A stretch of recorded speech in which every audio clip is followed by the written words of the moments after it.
दूर दराज से ढाणियों से पधारे हुए ग्रामीण जनों, मातृशक्ति, मैं सबसे पहले स्वागत करता हूं आप सबका दिल की गहराइयों से। अब मुझे ज़्यादा इस चीज़ को लेकर के अनुभव नहीं है, फिर भी हमें ये लग रहा है कि जो बैनर में लिखा हुआ है कि भारत मुक्ति मोर्चा, भारत मुक्ति मोर्चा, भारत की मुक्ति किससे चाहिए? भारत के लोगों को मुक्ति किस बात की चाहिए? वो मुक्ति है आज़ादी से जुड़ी हुई। आज़ादी का मतलब है कि धर्मवाद से लेकर के जातिवाद, क्षेत्रवाद, भाषावाद, छुआछूत, इस सब से जब हमें आज़ादी मिलेगी तभी जाकर हम ये कहेंगे कि हम पूर्ण रूप से आज़ाद हैं। आज की तारीख में हम ये जरूर मानते हैं कि हम अंग्रेजों से आज़ाद हैं, अंग्रेजों से हम आज़ाद हैं, लेकिन हमारे घर में, हमारी ढाणियों में, वहाँ हमें क्या खाना है, हमें क्या पीना है, हमें प्याज खानी है, हमें लहसुन खानी है या हमें राबड़ी पीनी है, ये तो तय ऊपर से होता है कि नहीं आप ये खाओगे वो नहीं खाओगे।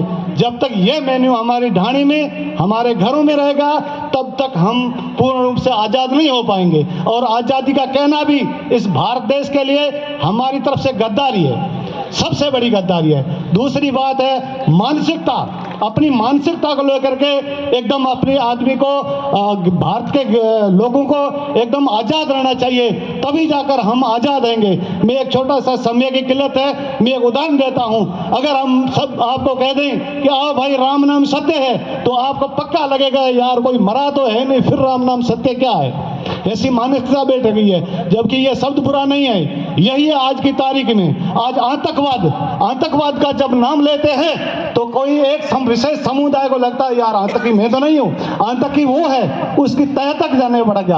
अगर भारत देश के संविधान में छेड़छाड़ करता है, भारत देश के संविधान को फॉलो नहीं करता है, भारत देश के संविधान की इज्जत और आबरू नहीं करता, वही आतंकवादी है। चाहे उसमें मैं हूं तो भी मैं आतंकवादी हूं, और कोई है फलाना ढिकाड़ा जो भी है, अगर वो संविधान की कदर नहीं करता और संविधान को तोड़ करके इस भारत देश में रह करके, इस भारत की मिट्टी में रह करके वो गद्दारी करता है, वही आतंकवादी कहलाता है। तो कुछ शब्द है जो अपने दिलो दिमाग में जो जुड़े हुए हैं उसको हटाना होगा, और इस देश में, इस भारत में हमको आज़ादी के साथ लड़ना होगा।